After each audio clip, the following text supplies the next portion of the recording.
സ്വർണ്ണക്കൊള്ളയുമായി ബന്ധപ്പെട്ട വിഷയം ഹൈക്കോടതി മേൽനോട്ടത്തിൽ SITയുടെ അന്വേഷണം ശരിയായ ദിശയിലാണെന്നുള്ള ബോധ്യം ഏവർക്കും ഉണ്ടായിരുന്നു. എന്നാൽ ഏറ്റവും വലിയൊരു ചതി അത് സർക്കാരിന്റെ ഭാഗത്തു നിന്ന് തന്നെ ഉണ്ടായി എന്നുള്ള തിരിച്ചറിവാണ് ഈ നിമിഷം പുറത്തു വന്നിരിക്കുന്നത്. കാരണം സ്വർണ്ണക്കൊള്ളയുമായി ബന്ധപ്പെട്ട കേസ് നിലനിൽക്കണമെങ്കിൽ കട്ടത് സ്വർണമാണെന്ന് തെളിയിക്കാൻ സാധിക്കണം. എന്നാൽ അത് തെളിയിക്കാൻ സർക്കാരിന് പോലും സാധിക്കാത്തൊരവസ്ഥയിൽ ഈ കേസ് തന്നെ തള്ളിപ്പോകുമെന്ന ആശങ്കയാണ് ഹൈക്കോടതി തുറന്നു ചോദിച്ചിരിക്കുന്നത്. എത്രത്തോളം ഉദാസീനതയാണ് ഇത്രയും ഗുരുതരമായ വിഷയങ്ങളിൽ സർക്കാർ കാട്ടിയിരിക്കുന്നത്. ശബരിമല സ്വർണ്ണക്കൊള്ള കേസിൽ അങ്ങനെ സർക്കാരിന് കോടതിയുടെ ഭാഗത്തു നിന്നും ലഭിച്ചത് അതിരൂക്ഷമായ വിമർശനം തന്നെയാണ്. കാരണം മുൻ ദേവസ്വം ബോർഡ് കമ്മീഷണർ N. വാസുവിന്റെ ജാമ്യ ഹർജി പരിഗണിക്കേണ്ടതെന്നാണ്. ഇത് പരിഗണിക്കുന്നതിനിടയിലാണ് കോടതി സർക്കാരിനെ വിമർശിക്കേണ്ടി വന്നത്. മറ്റ് നിർവാഹമൊന്നും തന്നെയില്ല.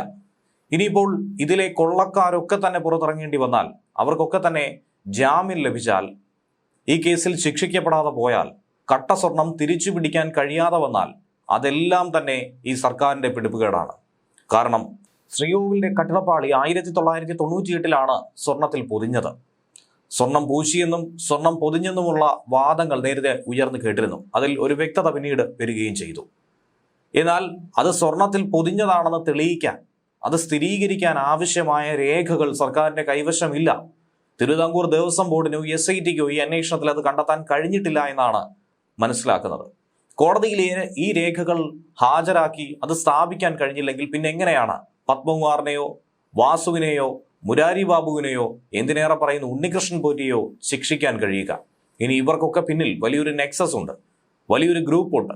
ഉന്നതരൊന്നും തന്നെ അകത്തായിട്ടില്ല എന്ന് പത്മകുമാർ തന്നെ തുറന്നു പറയുന്നു. അപ്പോൾ ആ ഉന്നതരെ എങ്ങനെയായിരിക്കും പിടികൂടാൻ കഴിയുന്നത്? ഇനി നമുക്ക് അവരിലേക്ക് എത്താൻ കഴിയില്ലേ എന്ന ചോദ്യമടക്കം ആശങ്കയോടുകൂടി ഹൈക്കോടതി ചോദിക്കുകയാണ്. കോടതി സർക്കാർ നടപടികളെ തന്നെ ചോദ്യം ചെയ്തു കഴിഞ്ഞു. കട്ടളപ്പാളിയിൽ നിന്നും സ്വർണം വേർതിരിച്ചെടുത്തു എന്ന സ്മാർട്ട് ക്രിയേഷൻസിലെ പങ്കജ് ഭണ്ഡാരിയുടെ മൊഴി മാത്രമേ ഹൈക്കോടതിയിൽ സർക്കാർ സമർപ്പിച്ചിട്ടുള്ളൂ. എന്നാൽ ഈ മൊഴി വെച്ച് മുന്നോട്ട് അന്വേഷണം കൊണ്ടുപോകാൻ കഴിയില്ല, ഇത് നിലനിൽക്കില്ല എന്ന് തന്നെയാണ് ചൂണ്ടിക്കാണിക്കുന്നത്. ഈ മൊഴിയല്ലാതെ മറ്റെന്തെങ്കിലും രേഖയുണ്ടോ എന്നാണ് കോടതി ചോദിച്ചത്. രേഖയില്ലെങ്കിൽ പിന്നെ എങ്ങനെയാണ് ഈ കേസ് നിലനിൽക്കുക എന്നാണ് കോടതി ആരാഞ്ഞത്. സ്വർണം പൊതിഞ്ഞ കട്ടിളപ്പാളി ചെമ്പാക്കി ഉണ്ണികൃഷ്ണൻ പോറ്റിക്ക് സ്വർണം പൂശാൻ കൊടുത്തുവിട്ടു എന്ന കുറ്റത്തിനാണ് അന്നത്തെ ദേവസ്വം ബോർഡ് കമ്മീഷണറായിരുന്ന N. വാസു ഇപ്പോൾ ജയിലിൽ കഴിയുന്നത്. അപ്പോൾ N. വാസുവിന് ജാമ്യം ലഭിക്കുന്ന രീതിയിലേക്ക് ഈ കാര്യങ്ങൾ പോയാൽ മറ്റു പ്രതികൾക്ക് കൂടി അത് അനുകൂലമാകും എന്ന് സാരം. തെളിവുകളുടെ അഭാവത്തിൽ കട്ടിളപ്പാളി നേരത്തെ സ്വർണം പൊതിഞ്ഞതാണെന്ന് ദേവസ്വം രേഖകളിൽ ഒരിടത്തും പറയുന്നില്ല എന്ന നിലപാട് N. വാസുവിന്റെ അഭിഭാഷകൻ സ്വീകരിച്ചു. അതായത് സ്വർണം നൽകി എന്ന കാര്യം പകൽ പോലെ സത്യമാണ്, ഏവർക്കും അറിയാമെന്ന് മാത്രം. എന്നാൽ അത് സ്വർണമായി സ്വീകരിച്ചു എന്നത് ഒരു രേഖയിലും പരാമർശിച്ചിട്ടില്ല. ഇനിയിപ്പോൾ ഇത് തെളിയിക്കണമെങ്കിൽ ഒളിവിൽ കഴിയുന്ന വിജയ് മല്യ തന്നെ നേരിട്ട് ശബരിമലയിൽ എത്തേണ്ട ഒരവസ്ഥയാണ് ഉണ്ടായിരിക്കുന്നത്. അതെന്തായിരുന്നാലും കേന്ദ്ര സർക്കാർ വിചാരിച്ചിട്ട് ഇത്രയും കാലം വിജയ് മല്യയെ പിടിക്കാൻ കഴിഞ്ഞില്ല, കൈമാറി കിട്ടിയില്ല എന്നുണ്ടെങ്കിൽ SIT വിചാരിച്ചാൽ എന്താണ് സംഭവിക്കുക? അപ്പോൾ വളരെ എളുപ്പത്തിൽ ഈ കേസിൽ നിന്നും കൊള്ളക്കാരും കള്ളന്മാരും രക്ഷപ്പെടുമെന്ന കാര്യത്തിൽ സംശയമില്ല. 2019 കട്ടിളപ്പാളികൾ ഉണ്ണികൃഷ്ണൻ പോറ്റിക്ക് കൊടുത്തുവിടാൻ ഉന്നത ഉദ്യോഗസ്ഥരുടെ ശുപാർശ വന്നപ്പോൾ അന്നത്തെ ദേവസ്വം കമ്മീഷണറായിരുന്നു N. വാസു. ചെമ്പുപാളികളെന്നായിരുന്നു ആ ശുപാർശയിൽ പറഞ്ഞത്. അക്കാര്യം ചർച്ച ചെയ്ത് ഉചിതമായ തീരുമാനമെടുക്കാൻ ബോർഡിനോട് നിർദ്ദേശിക്കുക മാത്രമായിരുന്നു തന്റെ ഹർജിക്കാരൻ ചെയ്തതെന്നാണ് അഭിഭാഷകൻ വാദിച്ചത്.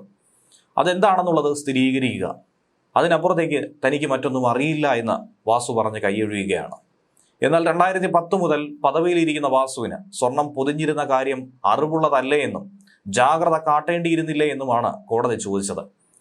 ആർക്കാണ് അത് സ്വർണമല്ല എന്നറിയാവുന്നത്? ഏതൊരു കൊച്ചു കുഞ്ഞിനോട് ചോദിച്ചാൽ പോലും അത് എങ്ങനെ അയ്യപ്പന് ലഭിച്ചു എന്നുള്ളത് എവർക്കും അറിയാവുന്നതാണ്. 98 മുതൽ ഇങ്ങോട്ടേക്ക് 27-28 വർഷത്തോളം എത്തുന്നു. ഇത്രയും കാലം അത് ഭക്തരെയും പൊതുജനത്തെയും പറ്റിക്കാൻ വേണ്ടിയാണോ സ്വർണമെന്ന് പറയുന്നത്? അതൊക്കെ തന്നെ കുറച്ച് വിവേകം ഉപയോഗിച്ചുകൊണ്ട് ചിന്തിച്ചുകൂടെ എന്നുള്ളതാണ് വാസുവിനോട് ചോദിക്കാനുള്ളത്. തുടർന്നാണ് സ്വർണം പൊതിഞ്ഞതിന് തെളിവില്ലെന്ന വാദം ഉയർത്തി ശക്തമായി മുന്നിട്ട് വന്നത്. ഒക്ടോബർ 23 മുതൽ റിമാൻഡിലാണെന്നും ജാമ്യം അനുവദിക്കണമെന്നുമാണ് വാസുവിന്റെ അഭിഭാഷകൻ പറഞ്ഞത്. FIR-ൽ കട്ടിളപ്പാളി മാത്രമാണ് കോടതി പരാമർശമെങ്കിലും ശിവരൂപം, ആർച്ച, വ്യാളി, രാശിപ്ലേറ്റ്, ദശാവതാരം എന്നിവയും ഉൾപ്പെട്ടതാണെന്ന വാദം സർക്കാർ ഉയർത്തിയിട്ടുണ്ട്. എന്നാൽ ഈ റിപ്പോർട്ട് മജിസ്ട്രേറ്റ് കോടതിയിലോ വിജിലൻസ് കോടതിയിലോ നൽകിയിട്ടില്ലെന്നും നിലവിൽ FIR പ്രകാരം കട്ടിളപ്പാളി തന്നെയാണ് പ്രധാന വിഷയമെന്നുമാണ് ഹൈക്കോടതി ചൂണ്ടിക്കാട്ടിയത്. കട്ടിളപ്പാളിയിലെ സ്വർണ്ണപ്പാളികൾ ചെമ്പാണെന്ന് എഴുതാൻ കമ്മീഷണറായിരുന്ന വാസു നിർദ്ദേശം നൽകിയെന്ന് സ്ഥിരീകരിച്ചു. അതിന് പിന്നാലെയാണ് വാസുവിനെ കേസിൽ പ്രതിയാക്കിയത്. സ്വർണം പൊതിഞ്ഞ കട്ടിളപ്പാളി ചെമ്പുപാളിയാക്കി ഉണ്ണികൃഷ്ണൻ പോറ്റിക്ക് കൈമാറിയെന്നും അങ്ങനെ വലിയ സ്വർണ്ണക്കൊള്ളയ്ക്ക് വഴിയൊരുക്കി എന്നുള്ളതുമാണ് വാസുവിനെതിരായിട്ടുള്ള ഇപ്പോഴത്തെ കേസ്. എന്നാൽ അത് സ്വർണം പൊതിഞ്ഞത് തന്നെയാണെന്ന് സർക്കാർ അഭിഭാഷകൻ കോടതിയിൽ കടുത്ത നിലപാടെടുത്തപ്പോഴാണ് സ്വർണമാണെന്ന് തെളിയിക്കാൻ പോലും അതിന് രേഖയില്ലാത്ത അവസ്ഥയിലേക്ക് കാര്യങ്ങൾ എത്തിയത്. SIT തന്നെയാണ് കട്ടിളപ്പാളി സ്വർണം പൊതിഞ്ഞു എന്നുള്ള കണ്ടെത്തലിലേക്ക് കടന്നത്. ശബരിമലയിൽ 2019 സ്വർണ്ണക്കൊള്ള നടന്ന സമയത്ത് വാസു ദേവസ്വം ബോർഡ് കമ്മീഷണറായിരുന്ന സമയത്ത് ചെമ്പാണെന്ന സ്വർണ്ണപ്പാളികൾ എഴുതാൻ 2019 മാർച്ച് 19 നിർദ്ദേശം നൽകിയത്. അത് സ്ഥിരീകരിച്ചുകൊണ്ടാണ് മൂന്നാം പ്രതിയായി വാസുവിനെ പ്രതി ചേർത്തത്. മാർച്ച് 31 കമ്മീഷൻ സ്ഥാനത്ത് നിന്നും വാസു മാറുകയും ചെയ്തു. പിന്നീട് പത്മകുമാറിന് പിന്നാലെ ദേവസ്വം ബോർഡ് പ്രസിഡന്റായി വാസു പ്രസിഡന്റായിരിക്കുന്ന സമയത്ത് സ്വർണം പൂശൽ കഴിഞ്ഞ ശേഷം ഉണ്ണികൃഷ്ണൻ പോറ്റിയുടെ വിവാദ ഇമെയിൽ സന്ദേശവും കിട്ടി. സ്വർണം പൂശൽ കഴിഞ്ഞിട്ട് സ്വർണം കുറച്ച് ബാക്കിയുണ്ടെന്നും ഇതൊരു പെൺകുട്ടിയുടെ വിവാഹത്തിന് ചെലവഴിക്കട്ടെ എന്ന് ചോദിച്ചായിരുന്നു പോറ്റി മെയിൽ അയച്ചത്.